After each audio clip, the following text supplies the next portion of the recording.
Hello and welcome to Lisa Loves, and to the second list of today. I'm trying to do some top 10 lists of different things. I've done my top 10 female fronted bands, male fronted bands, comedy movies. I couldn't do a top 10 horrors list because it was hard enough doing a top 20. I did a top 20, but I've still left out a ton of movies I love. So I know people will say, but where's this, where's that? There's just too many movies. I'd be here all day. I'd have to do a series. So I've tried to narrow it down to 20. I have probably left movies out, but here we go. I will start here at number 20 with, where is it? With Zombie Flesh Eaters, Fulci. When I did a review of, I did internet reviews of all of the banned video nasties, and quite a few others then besides that, controversial movies, and that's when I became aware of Fulci. I've not had an in-depth knowledge really of horror until probably within the last 5 to 10 years. Prior to that, I love horror movies, but the horror movies I tend to have seen have been more mainstream ones, more than your average Joe Blogs would have seen, but certainly not to the level that people that have horror channels have seen. But within the last 5 to 10 years, I have, since I did those reviews of all those video nasties and started watching a lot more movies, I've sort of discovered different directors, and I discovered Fulci and I absolutely love his stuff. So yeah, Zombie Flesh Eaters goes in at number 20. Number 19 goes to Nosferatu. That's the original 1922 version, and still, as far as I am concerned, the freakiest and scariest vampire movie out there. That's a top 10 I considered doing, top 10 favourite vampire movies, and then top 10 werewolves, and you know, that sort of thing. But Nosferatu, I will never understand why they had to change a vampire from that image to what, you know, the sort of like, very, I don't want to say sexy, but you know, the two fangs and I want to drink your blood and all this stuff. Nosferatu is just so scary, so hideous. That movie is just a masterpiece. It's wonderful. It's really, really creepy, and to me embodies what a vampire should be. And if a vampire was that and still remained that, much more frightening than it is. I think we've had it all romanticised with Interview with the Vampire, which I love incidentally, and with Twilight, which I hate. But it's been quite romanticised, and it's taken away the nature of fear, I feel, of vampires. Number 18 is, I'm trying to read my writing, is The Fly. That's the remake with Jeff Goldblum. The original's a bit daft. I'm sorry if you really like it, but the remake is grotesque. It's a big memory for me of childhood. Saturday nights going round to the video store with my dad to pick a video, big VHS box off the shelf, and my dad would always go for horror. And my really strict Catholic family, I lived with my grandparents and my parents as an only child, so one child in a house of 4 adults. My dad was never very religious or strict, but my mum would be, and my grandparents were. And most things were taboo in our house, but for some reason horror was never something that was frowned upon. Violence. People like shooting loads of people, like something like Reservoir Dogs would have been a big no-no, which I love incidentally. Or something with a ton of bad language or with loads of nudity, like the intro to Carrie really annoyed my mum. But horror, like werewolves or any of that stuff, happy days, they didn't care. So I grew up watching loads of horror, and The Fly was one of those movies that I really, really fondly remember. For many, many years I had a massive crush on Jeff Goldblum. He's a beautiful man, still is. And I love that movie. And that also has a scene in the middle, a sex scene, which my mother made my father fast forward. I've said that before, but yeah, I can't mention The Fly and not think about my mum making my dad fast forward because it was going on too long. And I used to, if I'd seen a movie before and if I knew a sex scene was, or a nudity scene was coming up, I'd find a reason to leave the room to do something, like get a cup of tea or have a biscuit or whatever, and hope that I was out of the room long enough that when I went in it was over and there was none of that embarrassment. So yeah. That was number 18. Was that number 18? Yes. Number 17 goes to The Silence of the Lambs. Love that movie. Love Anthony Hopkins and Jodie Foster. I wish Jodie Foster had done more acting, had more parts, as I absolutely love everything she's done. I think she's an amazing actress. Anthony Hopkins, again, love him. Interview with a Vampire. Silence of the Lambs is just a masterpiece. It's wonderful.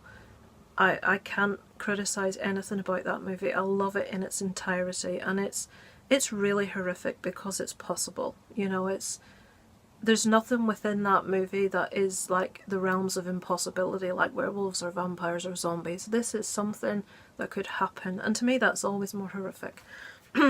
So number 16 is, I've put these in a really weird order, and I've skipped ones about, so I'm not realising what number I'm talking about. Am I talking about 16 or 17? Right, next on the list, I'm just going to say it's 16, is The Wicker Man. Not to be confused with the remake with Nicolas Cage, which was god-awful.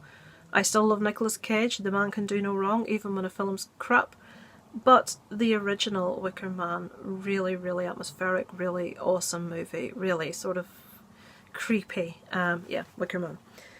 Number 15 goes to the aforementioned Carrie. I watched this again as a really young girl and really, really identified with the character. Not because I've got telekinesis, but because I suppose I never really fit in at school.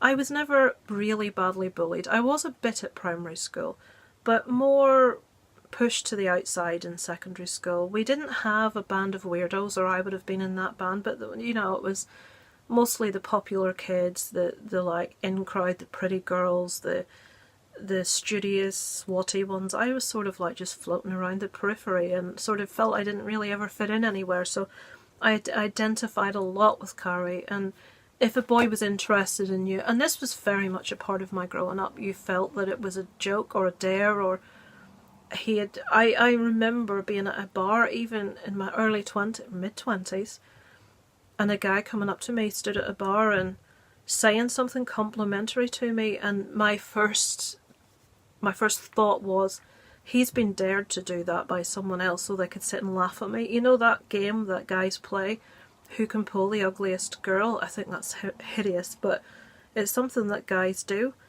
and whoever pulls the ugliest woman gets a prize for it. And my mind constantly went to that. That's what they're doing. They've looked at me and look at that fat chick up there, go and try her.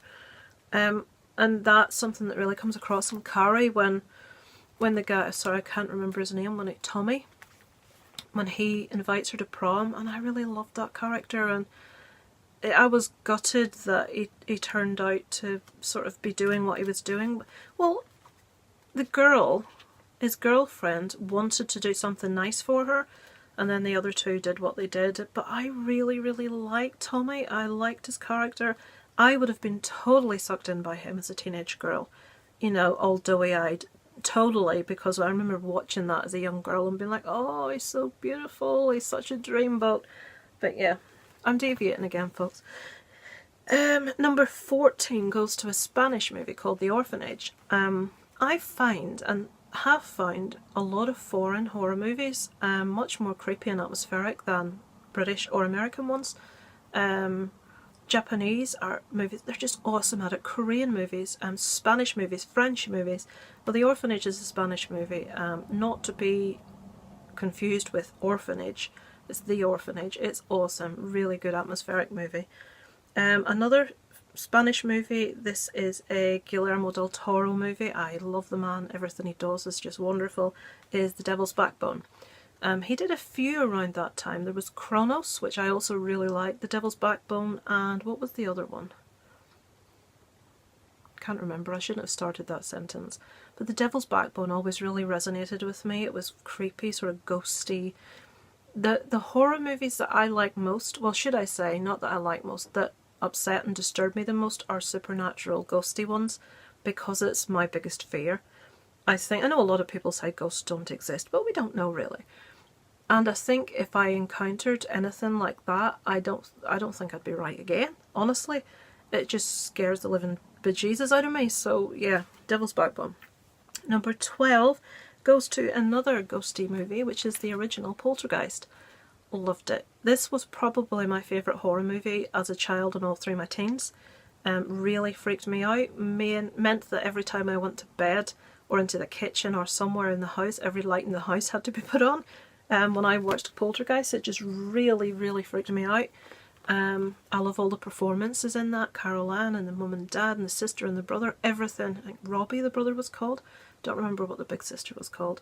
But I loved it. Absolutely adore that movie. The scene where the little boy is like eaten by the tree, and the guys that are called in to try and record things is pulling his face apart in the mirror, and just everything. I just love it. Love it. I just remember it making me laugh, it making me cry, it frightening me.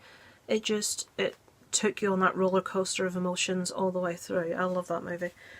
Right guys, you might notice a little bit of change in quality and angle and all the rest of it. My iPhone in its wisdom decided it was going to tell me it was full. I'm really scunnered with this.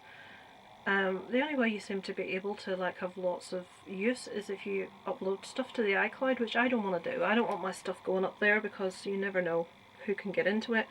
So my iPhone fills up all the time and it's a real pain. So I'm just using like an old camcorder we have, which isn't the best quality, so I apologise if there's like weird focusing noises or that the picture's not so good, but bear with me.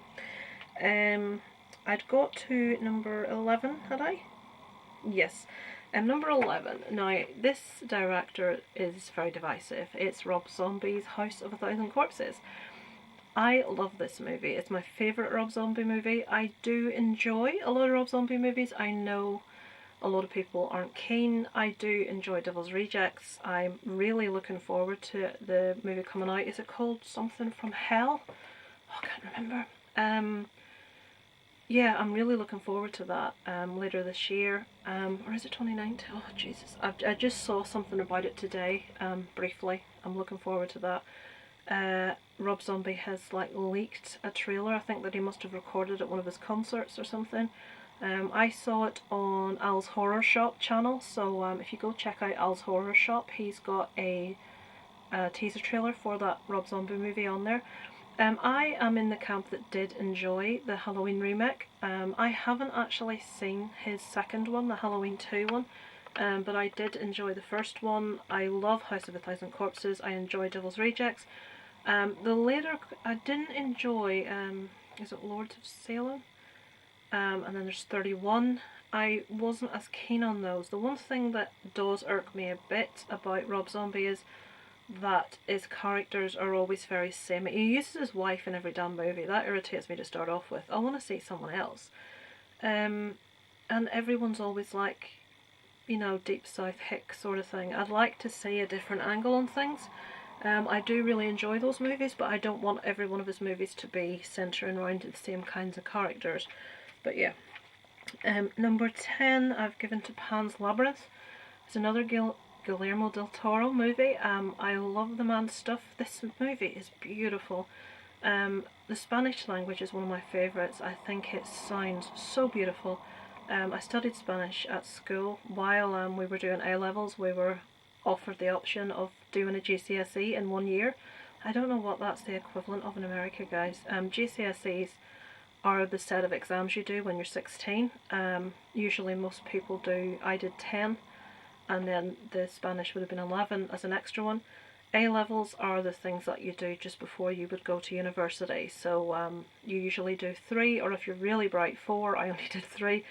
And I actually had chosen computers and French and German as my A-levels, and the computers we were having to learn like programming language, so that may as well have been another language. And then I took on Spanish as a GCSE while I was doing my A-levels, so that was like 3 foreign languages and computer language, which is a bit, my head, but I love language, always have done, find it intriguing. But Spanish is such a beautiful, beautiful language. Sorry, that's a bit of a nerd moment. I just love my language. Pan's Labyrinth. beautiful. It's like a dark fairy tale. It's like an adult fairy tale. It's so beautifully told. The cinematography. I want to watch it again now that I'm talking about it. It's just beautiful. Such a gorgeous movie. And the pale man from that movie. It's just so unexpected for this like beast to be in there when you're just watching something that's just so hauntingly, mesmerizingly beautiful, and then that thing pops up. I love it. Beautiful movie. And then are we at number 8? Is Ringu. Is the original Japanese The Ring. When that initially came out, I just found it really creepy, really freaky.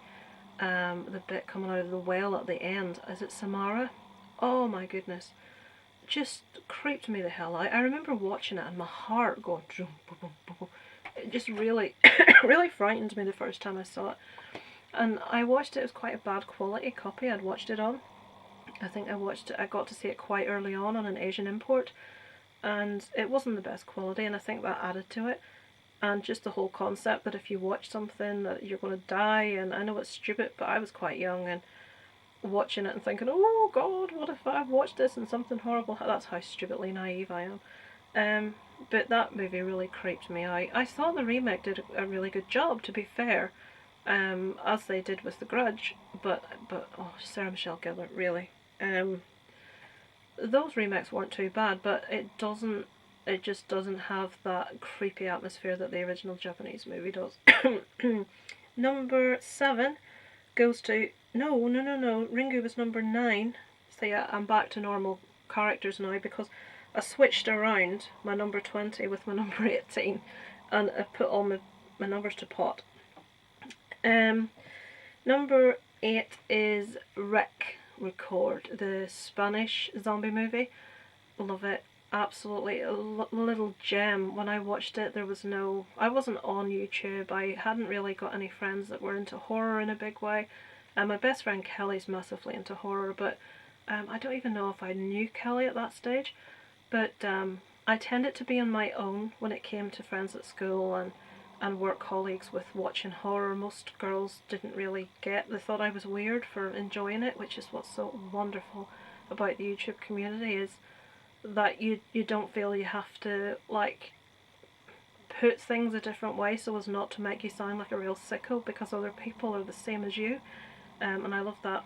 So what was that? Wreck. Yeah, absolutely loved it. Again, a Spanish movie. Acting was superb. It was really brutal. Everything was very quick moving, fast paced.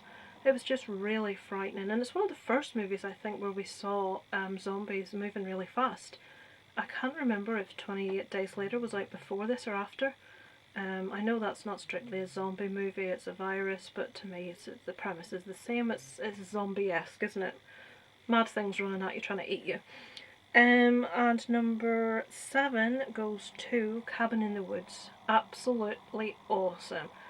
The first 3/4 of that movie are really good. The last quarter of that movie is just out of this world awesome.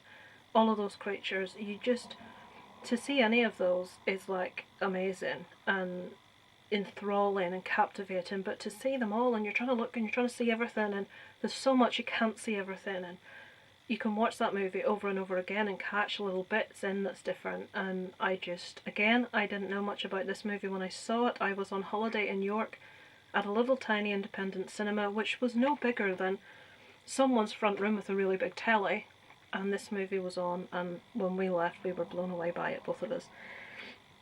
Number 6 goes to the original Saw movie. Everyone knows what a fan I am of Saw. People will say, why on earth have you got that up there and things like Pan's Labyrinth and Cabin in the Woods below Saw? Because I thought the original Saw was really clever, and it's one of the few movies that completely threw me for like the end of it. Like I've said many times before, I feel like I'm repeating myself. I got a shiver down my spine at the end of Saw. When John Kramer gets off the floor and you realise that it's not a corpse, and the music, ding ding ding, ding ding ding, oh, it sends a shiver down my spine. And I share this with Kelly wonderfully because everyone else thinks that most of the Saw movies are crap. She agrees they're not as good as they go on further, but she loves to hear the music, and she loves to hear that a new one's coming out as well. I just adore the Saw franchise. I understand that the later ones aren't that good, but I still love them. It's just a franchise that I adore. Number 5 goes to the original Texas Chainsaw Massacre. Love it. Adore the movie. Caught this one on telly when I was in my teens, and just was transfixed by it. It just, at that age, I didn't really go for movies that were overly brutal and overly like grotesque, but it was on telly and I caught some of it and was it on a video? Someone had recorded. I used to watch a lot of true crime shows like FBI Files and all that, but I didn't have Sky TV, so a friend of mine would record the programs for me and I would just sit and watch like an entire evening of FBI Files or Forensic Files. And this may have been on the video that this was taped over. Can't remember, guys. Whatever it was unexpected. It popped up and I wasn't expecting to see it, and I just was transfixed. The part in that movie where he slams the door shut and pulls the body inside is just... it's just one of those standout moments of horror cinema to me, and I just couldn't take my eyes off it after that point. And I watched it all and adored it, and it would not have been something I would have picked off the shelves. It wouldn't have been something I would have chosen. And after that, I think my taste went a little bit, you know, more brutal horror than the norm, but I love it. Number 4, and here's a big bone of contention for lots of people, goes to Hereditary. I give this to Hereditary because I thought it was refreshingly different. I liked the fact it built tension all the way through up until the end act. You didn't really know where it was going. I like movies that sort of have a slow build and sort of have a massive payoff. That's something I enjoy. And 2 specific scenes near the end of well, actually more than 2, but 2 stand out. Things that happen and just the way certain scenes are filmed really, really frightened me. And it's been a long, long time before I can say that a movie has had that effect on me. I've had movies and I've thought, oh wow, that's awesome, that's really clever, like the Saw ending. But frightening me, it's been such a long time. I can't remember the last time something really frightened me. But Hereditary, a couple of those scenes at the end really did make my heart pump a bit faster. Yeah, I have to give it to Hereditary for that reason alone. Number 3 goes to The Shining. Big fan of the movie, fan of the book. Jack Nicholson and Shelley Duvall doesn't get as much mention, but she's every bit as awesome as Jack Nicholson in this movie. Someone the other day was talking about a documentary where it showed behind the scenes of them filming The Shining, and it looked really interesting. I need to get my hands on that. I can't remember. Apologies if you're watching, whoever that was. It showed Jack Nicholson getting into character and marching about with the axe and stuff and trying to get himself psyched up, and it just looked awesome. I have to find that. But the movie really, really seriously scarred Shelley Duvall because they made her do the scenes over and over and over and over until they got that zenith. They got the best reaction, everything followed, you know, everything was the best it could be, and she was severely traumatized by filming that movie. And I thought her performance in it was fantastic. And obviously Jack Nicholson is just amazing, absolutely amazing in there. So yeah, that goes to Misery. No it doesn't, that's my next one. There you go, you got number 2 already. So that's number 3, The Shining. Number 1, I can put this down now, goes to Misery. I've spoken at length about how much I love the movie, every aspect of it. I would change nothing about that movie. James Caan and Kathy Bates just carry that movie beautifully. And we have a movie where not an awful lot happens, and it's entrancing. It's just such a good movie, and you're with James Caan all the way through. Paul Sheldon, the writer, when he gets out of the room and when he's discovering more about Annie Wilkes and trying to get back into the bed with his shattered legs and needing painkillers and the withdrawal and everything. It's just an ingenious movie. It's a beautifully awesome, fantastic movie. I love it. It just ticks every box for me. It's wonderful. Number 1, and people are saying, what have you put above Misery? We know how much you love Misery. number 1 above Misery comes American Werewolf in London. I adore that movie. I saw that movie again when I was really, really young. My age would have been in single figures at the time.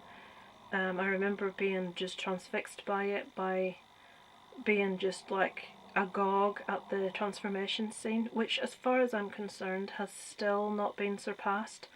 There are movies that are werewolf movies that are awesome, like Dog Soldiers is incredible. Ginger Snaps is a really good movie. But I don't feel that any werewolf movie has surpassed American Werewolf in London for transformation, for creepiness, for storyline, for humour.